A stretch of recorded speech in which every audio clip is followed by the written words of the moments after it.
예수의 고난이라는 제목으로 보겠습니다. 오늘 여기 제가 준비한 내용은 특별한 내용이 아니라 거기에 관련된 것을 좀 모아봤습니다.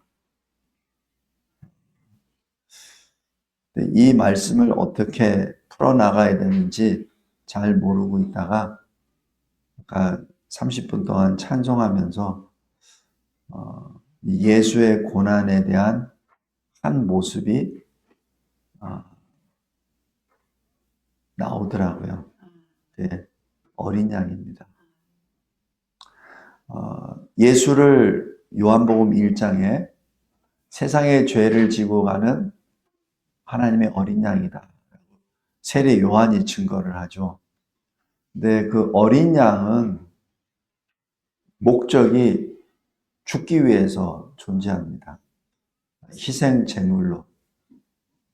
그 존재 목적 자체가.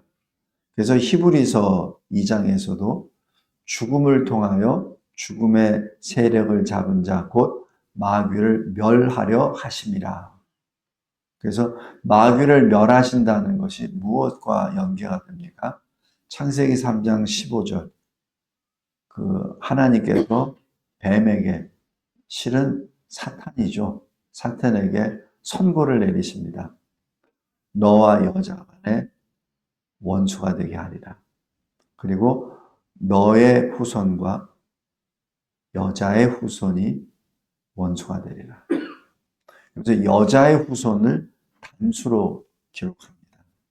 그래서 그러면서 뭐라고 나냐면 네가 그 여자의 후손의 발꿈치를 상하게 할 거야. 그러면서 이 단수 너가 됩니다. 원래 되려면 후손들이 돼야 돼요. 뱀의 후손들이. 왜냐면 여자도 후손이니까. 그런데 그렇지 않고 너라고 딱 말씀합니다. 그리고 여자의 후손이 너의 머리를 없앨 거야. 상하게 할 거야. 그 말씀을 주십니다. 그것을 보통 이제 신학적으로 아담 언약, 원시 언약이라고 하는데, 그래서 지금 하나님은 지금 사탄에게 지금 선고를 내리시지만 그것을 듣는 사람은 아담과 그 아내죠.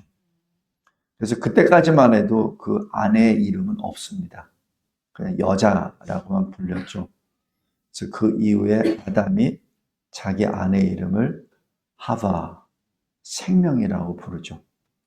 그래서 실은 자기가 흙에서 흙으로 돌아가는 죽음의 존재지만 하나님께서 약속하신 그 내용을 통해서 여자의 후손이 우리에게 생명을 주신다라는 그 말씀을 받고 그 여자, 자기 아내의 이름을 하바, 생명이라고 이름을 주죠. 그것이 신앙 고백입니다. 그런데 예수님이 이 세상에 오셔서 항상 자기를 가리켜서 뭐라고 부르죠? 인자라고 하죠. 인자는 뭐죠? 사람의 아들. 바로 여인의 후손입니다. 그 창세기 3장 15절에 있었던 여인의 후손이 바로 나다라는 자기 계시를 하신 거예요. 그래서 지금 예수님은 오실 때부터, 이 세상에 오실 때부터 항상 어린 양의 모습으로 오셨고 그의 시선은 계속 창세기 3장 15절로 가 있습니다. 그래서 창세기 3장 15절을 통해서 하나님의 언약을 성취하시는 것이 어린 양의 사명이요. 그 어린 양의 사명을 다 이루신 요한복음 9장, 19장 30절에 내가 다 이루었다 하시는 그 선언과 함께 예수님의 시선은 저 계시록으로 들어갑니다. 그래서 계시록에 보면은 5장에 4장에 하나님 아버지께 예배드린 게 있고 5장에 그 하나님 아버지께서 가지고 계신 두루마리 그리고 두루마리에 있는 인을 뺄 자가 합당한 자가 없다라고 해서 사도 요한이 거기서 큰 소리로 웁니다. 사도 요한은 근 60여 년 동안 이것을 전했던 주의 종이었거든요.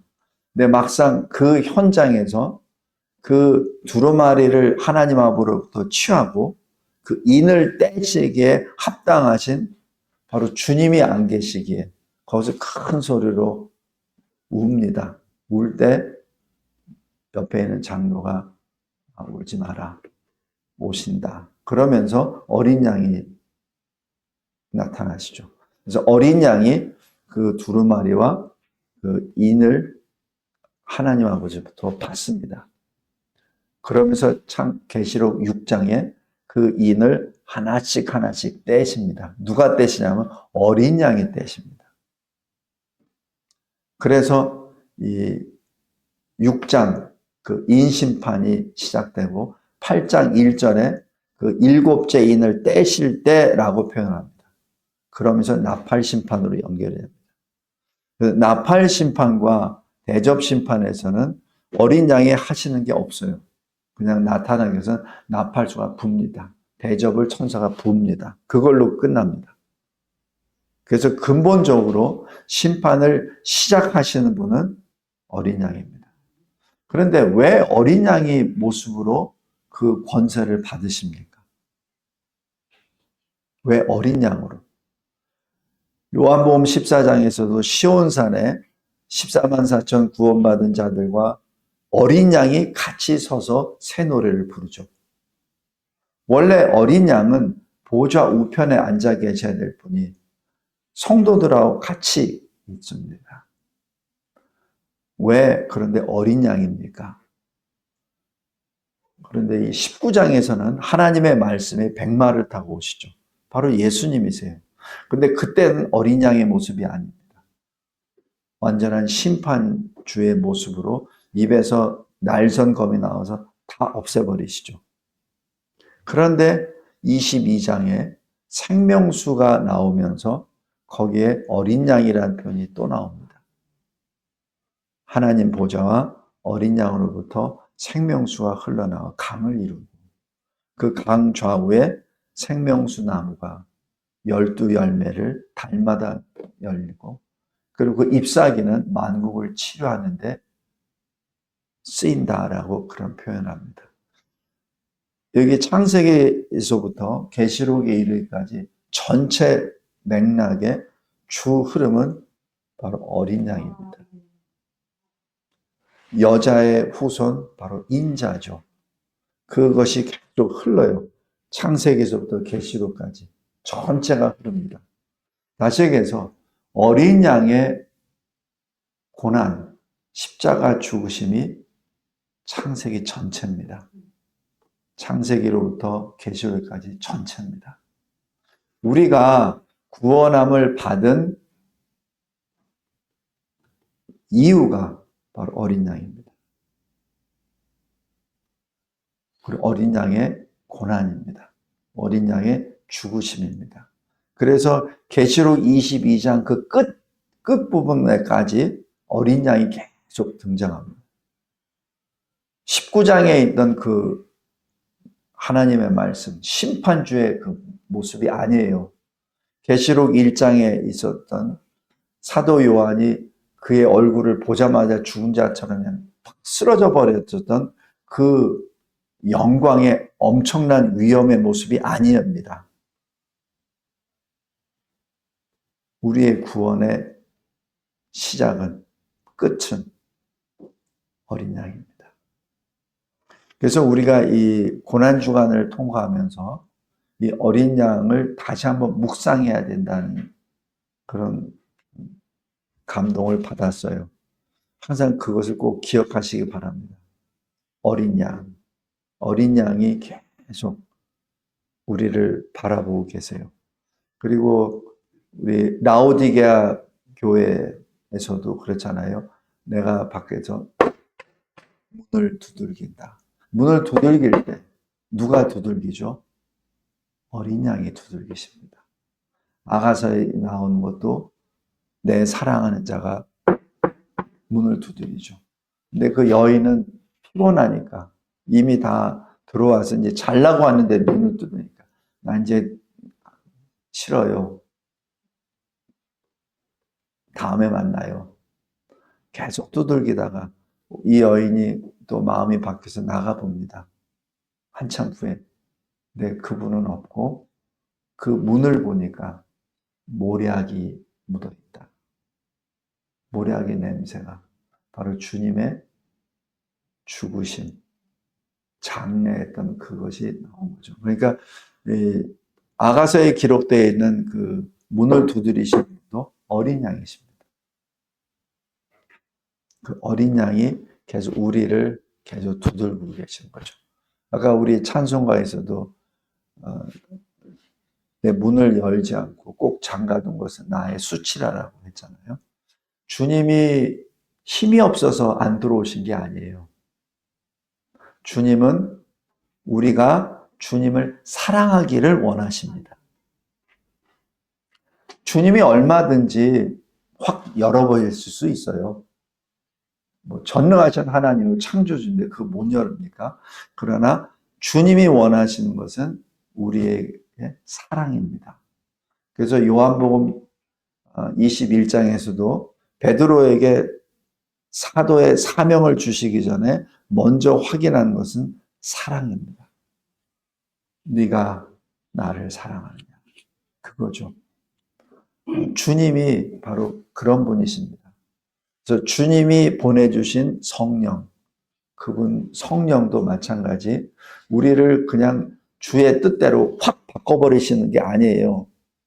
우리를 위해서 계속 말할 수 없는 탄식하며 간구하시죠. 그래서 우리가 마음이 변화가 돼서 하나님께 엎드리고 하나님께 사랑한다 고백하게끔 하기를 기다리시는 거죠.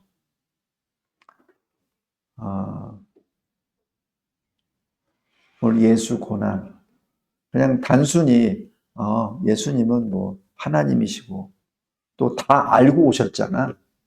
그러니까 뭐 이것만 지나면은 다 되고 또 고난도 뭐 3시간밖에 안 됐잖아. 어느 십자가형은 하루 종일 달아도 살아있던 그 역사적인 자료도 있고 예수님이 별로 고난도 없으시고 짧고 굳게 하셨잖아. 그리고 다시 또 부활하셨잖아. 라고 생각할 수 있습니다. 근데 그거 아니에요. 예수님은 이 세상에 오시기 전부터 영원 전부터 우리를 보시고 사랑하시고 아시고 그리고 이때 2000년 전 오실 때를 성부, 성자, 성령, 성삼위 하나님께서 그것을 언약하시고 2000년 전에 오신 겁니다. 그 언약이 구속 언약입니다. 그 구속 언약은 하나님 간의 언약입니다. 우리 인간님하고 하나님 간의 언약이 아니에요. 그 언약에 따라 주님이 오셨죠. 그 말씀을 생각하시면서 제가 준비한 그 글을 잠깐 보시기 바랍니다. 첫 번째, 예수님은 성경에 기록된 말씀대로 십자가의 길을 행하십니다. 팔리셨습니다. 붙잡히셨죠. 그리고 조롱을 당하셨습니다. 근데 이것을 마태복음 20장 19절에 예수님이 제자들에게 다 알려주세요. 그것도 3번씩이나 말씀해 주십니다. 그리고 여기 요한복음 13장에서는 예수님이 구체적으로 너희 중에 하나가 나를 팔 거야. 라까지 알려주십니다. 그리고 가롯 유다가 조각을 받은 후에 나가죠. 이때 가롯 유다에게 예수님이 뭐라고 하시죠? 네가 하는 일을 속히 하라. 이 말씀에 대해서 여러 가지 해석이 있는데 저는 이 말씀을 이렇게 해석합니다. 회개하라. 네가 없어도 이 일은 내가 진행돼. 네가 없어도. 유다야, 그 일에 사탄에게 사용되지 마라. 내가 다 알고 있다. 네가 아니라도 나는 십자가의 길을 걸어간다. 그 말씀입니다. 네가 하는 일을 속회하라는 얘기는 빨리 가서 나 팔아 그런 얘기가 아니라 내가 다 알고 있어. 그러니까 이 일에 참여하지 마. 계시록 18장에 큰 성 바벨론 성을 멸망하기 전에 뭐라고 하죠? 큰 독수리가 날아다니는 하늘에서 내 백성아 거기서 나오라. 거기에 있다가 그들과 같이 재앙을 받지 말라라고 말씀하신 것과 똑같습니다. 그러나 유다는 나가죠. 그리고 밤이 되었죠. 그것이 여러 가지를 암시합니다. 그 다음에 마태복음 26장 15절에 이 가룟 유다는 은 30으로 예수를 팔죠. 그래서 예수 파는 자 가룟 유다가 저 문 닫아주세요. 이미 그들과 구도를 짜서 예수와 입맞추고 그리고 끌고 가도록 하죠. 그런데 이때 요한복음 18장 6절에 보면은 물어봅니다. 예수님이 직접 나가서 물어보세요. 누구를 찾느냐? 나사렛 예수라. 그러니까 여기서 예수님이 내가 그니라. 바로 헬라어로 얘기하면 에고 에이미 그렇게 말합니다.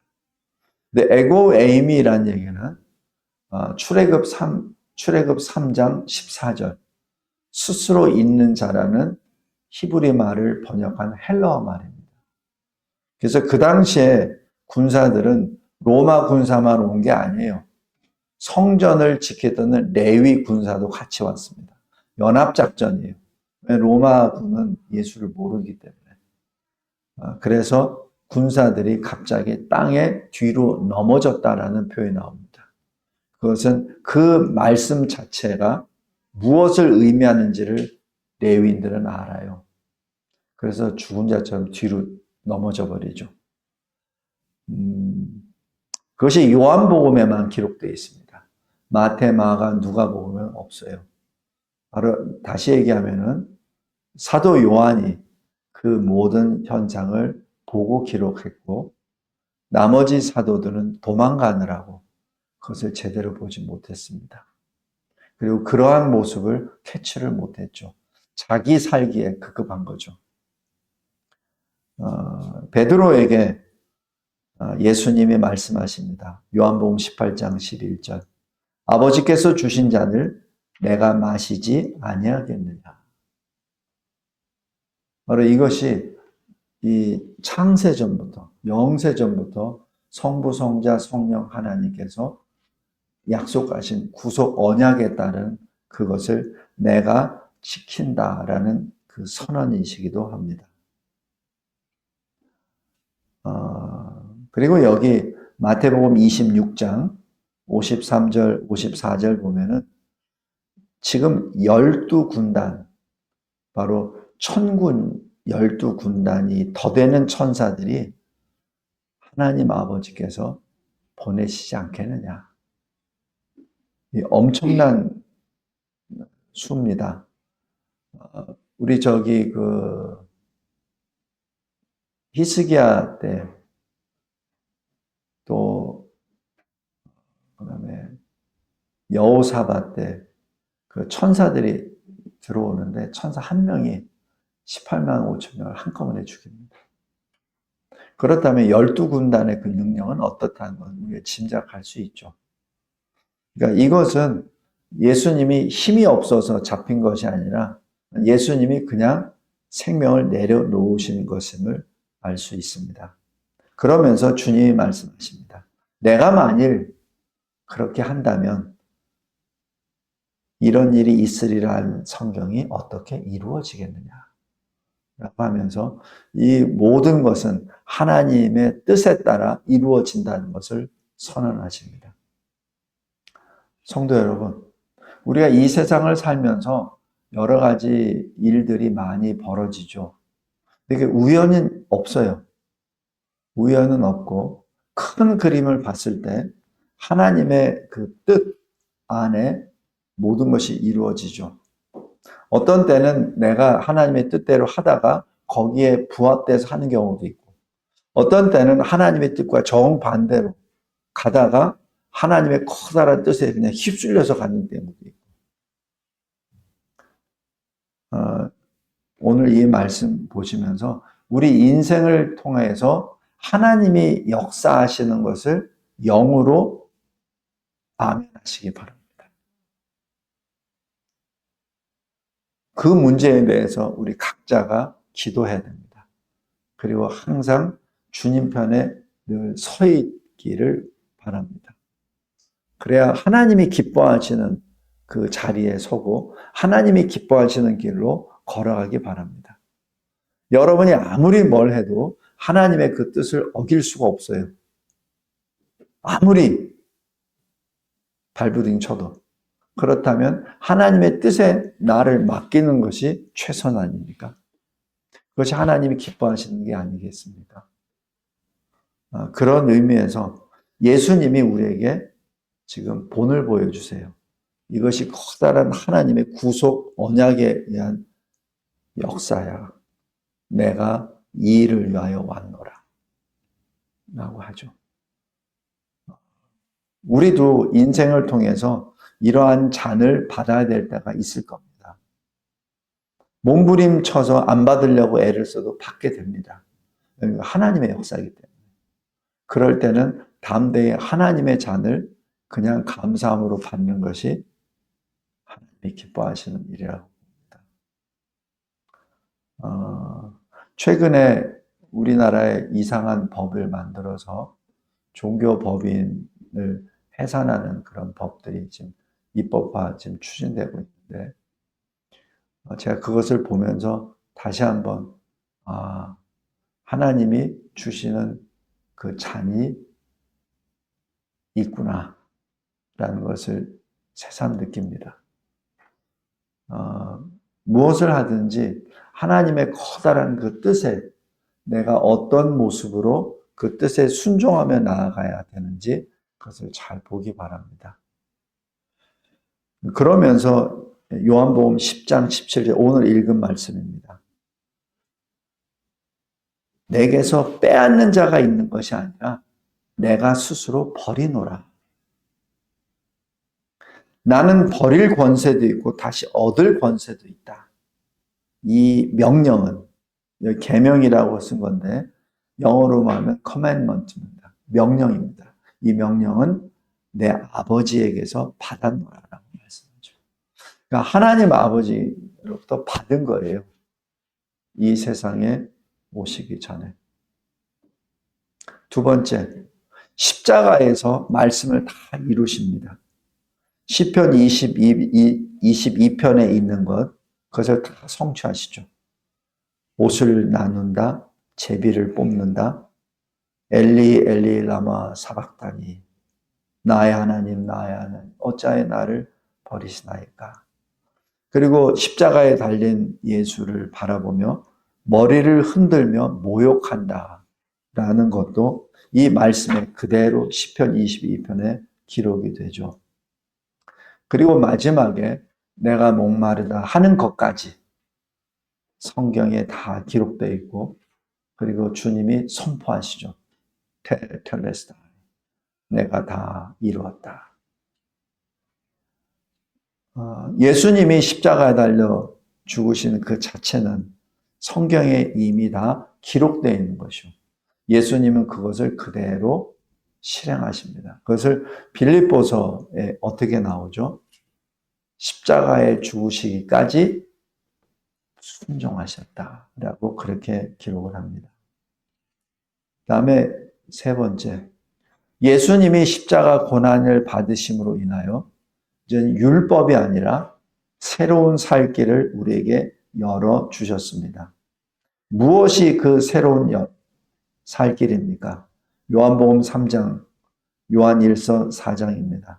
바로 영생입니다. 하나님이 세상을 이처럼 사랑하사 독생자를 주셨으니 그를 믿는 자마다 멸망하지 않고 영생을 얻게 하려 하십니다. 새로운 살 길이 바로 영생의 길이죠. 그리고 요한일서 4장 9절에 구원을 받게 하려 하심이라 라고 기록합니다. 어떻게 하시죠? 서두에 말씀드렸던 것처럼 죽음을 통하여. 또 이사야서 53장에 있는 것처럼 징계를 받음으로 우리에게 평화를 주셨고, 채찍을 맞음으로 우리에게 치유, 나음을 주셨습니다. 단번에 들이심으로 우리의 죄를 없이 하셨고, 구원에 이르게 하셨고, 거룩을 얻게 하셨고, 새로운 살 길을 열어주셨습니다. 그 결과 우리 주 예수 그리스도 어린 양이 사망을 패하시고 복음으로써 생명과 썩지 아니할 것을 드러내셨습니다. 디모데후서 1장 10절입니다. 그것으로만 끝나는 것이 아니에요. 성령을 풍성히 부어주사, 마치 생명수 강가에 그 물을 부어주시듯 성령을 풍성히 부어주사 그 은혜를 힘입어 의롭다 하심을 얻어 영생의 소망을 따라 하나님 나라의 상속자가 되게 하셨습니다. 디도서 3장입니다. 하나님께서 우리에게 주시는 이 엄청난 것이 바로 어린 양의 그 십자가 죽으심으로 말미암은 것이죠. 사도행전 26장 18절에 이것을 아주 구체적으로 말씀합니다. 눈을 뜨게 하여. 그동안 눈이 감겼잖아요. 눈을 뜨게 하여. 여기서 눈을 뜬다고 하는 것이 어떤 개념이 나옵니까?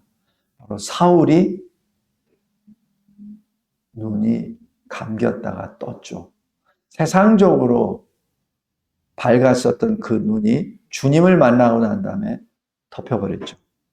그리고 3일 동안 금식 기도하며 주님의 말씀을 계속해서 듣고 아나니아로부터 다시 확답을 받고 난 다음에 그것이 완전히 바뀌게 되죠. 그 바뀌는 순간에 그 눈이 열리죠.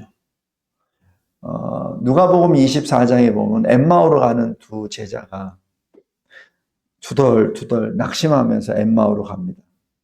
그때 예수님이 오세요. 근데 예수님도 못 알아봐.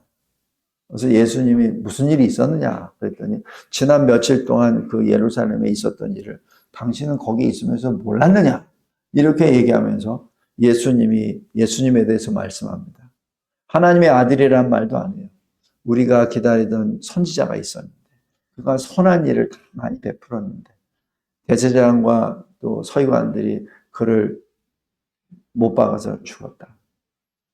그런데 소문에 의하면 살아났다고 하는데 그 시체는 없어지고 여인은 우리와 같이 했던 여인들은 봤다고 하는데 우리는 못 봤고 그래서 그냥 지금 어떻게 된 건지 몰라서 지금 터덜터덜 지금 가고 있다라는 식으로 얘기하죠. 그래서 예수님 뭐라고 하시죠? 이 더디 믿는 자들아, 이 미련한 자들아, 게으른 자들아 하면서 모세와 선지자들을 통해서 자기에 관한 이야기를 다 풀어주십니다. 그 당시에는 성경이 구약밖에 없으니까, 신약은 없으니까, 그러니까 구약 성경을 통해서 예수에 관한 것을 다 풀어주세요. 나중에 어떻게 고백하죠? 우리가 그걸 들었을 때 마음이 뜨거웠지 않았느냐라고 고백합니다. 엠마오 어느 마을에 들어가서 날이 어두운데 예수님은 바로 지나가려고 했죠. 이제 두 제자가 뭐라고 했습니까? 여기 날도 어두웠으니까 여기서 식사라도 같이 합시다. 그래서 들어갑니다. 빵을 뗄 때 그들의 눈이 열리죠. 그 순간 예수는 사라집니다. 성도 여러분, 사도행전 26장 18절 그 눈을 뜨게 하여 라고 하는 것이 왜 사도 요한에게 이것이 굉장히 중요하냐면 자기 얘기를 하는 거거든요. 자기의 눈이 감겨서 예수를 공격하고 예수를 믿는 자들을 죽이고 잡아들이는 바로 자기가 그 눈을 열고 난 다음에 무엇을 봤냐면 어둠에서 빛으로 사단의 권세에서 하나님께로 돌아오게 됐거든요. 그것을 지금 자기가 지금 고백하는 겁니다. 그래서 그 결과 어떻게 되죠? 예수를 믿어 거룩하게 된 무리 가운데서 하나님 나라를 기업으로 얻게 하시니라 라고 그렇게 고백합니다. 새로운 살 길이라고 하는 것은 그냥 죽었다가 살아났다, 그 정도 차원이 아니라 하나님 나라를 기업으로 받는다는 그 놀라운 역사입니다. 새로운 살 길이라고 하는 것은 내가 들어갈 수 있는 자격이 돼야 들어가죠. 들어갈 수 있는 자격이 되려면, 하나님의 임재로 들어가려면 거룩하신 하나님과 같은 그러한 거룩을 입어야 내가 들어가잖아요. 그래서 그 거룩함을 주시기 위해서 주님의 의의 옷을, 거룩의 옷을 우리에게 주셨고, 우리가 입었었던 죄의 옷을 주님이 가져가시고 십자가에 달려 죽으신 것이죠. 말씀을 맺겠습니다. 바로 그 고난을 받으신 주님이 우리를 지금 계속 돕고 계십니다. 보좌 우편에 앉으셔서. 어떻게 알 수 있죠? 스데반이 돌에 맞기 직전에 뭐라고 했습니까? 하늘의 문이 열리죠. 그리고 보라, 보좌 우편에 인자가 서신 것을 보노라, 이렇게 나오죠. 근데 그 시간과 공간 속에 하늘이 열리고 보좌 우편에 서신 인자를 본 사람은 스데반 한 사람입니다. 왜냐하면 그의 눈이 열렸기 때문에. 그러나 거기에 있었던 수많은 사람들은 보지 못했죠. 그 당시에 있었던 사울이 만약에 그걸 봤었다면 어디 사울이 스데반을 죽이는데 앞장서겠습니까? 그럴 수는 없죠. 성도 여러분, 주님은 늘 우리를 보고 계세요. 문제는 우리의 영안이 열리지가 않아서, 눈이 열리지가 않아서 뭐를 따르는지. 주님이 계속 보고 계십니다. 주님이 우리를 보고 계신다면 우리가 어찌 감히 주님한테 원망할 수 있습니까? 어찌 주의 뜻대로 행하지 않고 내 뜻대로 행할 수 있습니까? 주님이 보고 있다고 생각하면 주님이 보고 계십니다. 스데반은 특별한 사람이 아니에요. 우리와 같은 똑같은 성정을 가진 사람입니다.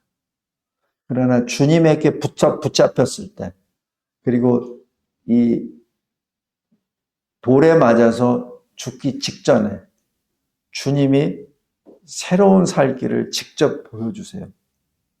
돌이 무섭지 않게, 죽음이 무섭지 않게, 돌이 날아오는 그 순간 주님을 바라보게. 육신은 맞아서 심장이 끊어질 것 같지만 그러나 그의 영의 눈이 열려서 주님을 바라보고 있기 때문에 고통이 없죠. 그래서 사도행전 7장에 보면 그가 자더라라고 기록합니다. 고통 가운데 신음하면서 죽는 모습이 아니라 편안하게 잠자는 모습으로 스데반이 기록이 됩니다. 그것이 여기 우리 제가 요약한 마지막 네 번째입니다. 큰 4번. 시험을 참는 자는 복이 있나니 이는 시련을 견디어낸 자가 주께서 자기를 사랑하는 자들에게 약속하신 생명의 면류관을 얻을 것이기 때문이라.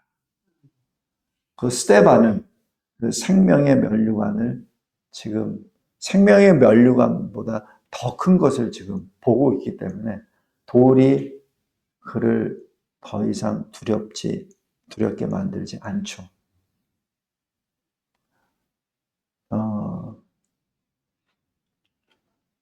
우리가 이 세상을 보면서 다시 한번 하나님 앞에 늘 간구하시기 바랍니다. 하나님, 어려운 환난이 있을 때 내가 이 환난을 이길 수 있도록 주님이 주의 영광을 친히 나에게 나타내 주시옵소서. 그리고 그 영광의 권능으로 그 시련과 환난을 통과해 나아가는 저와 여러분이 되길 바랍니다. 요한복음 17장 한번 다시 보세요. 주님이 하나님 아버지께 기도한 내용입니다. 요한복음 17장 15절. 내가 비옵는 것은 그들을 세상에서 데려가시기를 위함이 아니요 다만 악에 빠지지 않게 보전하시기를 원함입니다. 이 말씀 꼭 기억하시기 바랍니다. 어떤 환난이 다가온다고 하더라도 그 환난을 두려워하지 말고 그 환난을 통해서 스데반처럼 주님의 영광을 보고 주님의 뜻대로 나아가는 저와 여러분이 되기를 주 예수 그리스도의 이름으로 기도합니다. 감사하고 감사합니다. 하나님께서 저희들에게 주신 이 생명의 말씀을 붙잡고 주님의 영광을 배움나이다. 주님의 피 흘리심과 물을 다 쏟으심으로 우리에게 생명, 영생의 길, 천국의 길로 열어주신 하나님의 보좌 앞으로 어린 양 앞으로 나아갈 수 있는 새로운 살 길을 열어주심을 감사합니다. 이 기쁨과 감사로 찬송하며 나아가는 우리 모든 주의 거룩한 무리들이 되게 하옵소서. 예수 그리스도의 이름으로 기도드립니다. 아멘.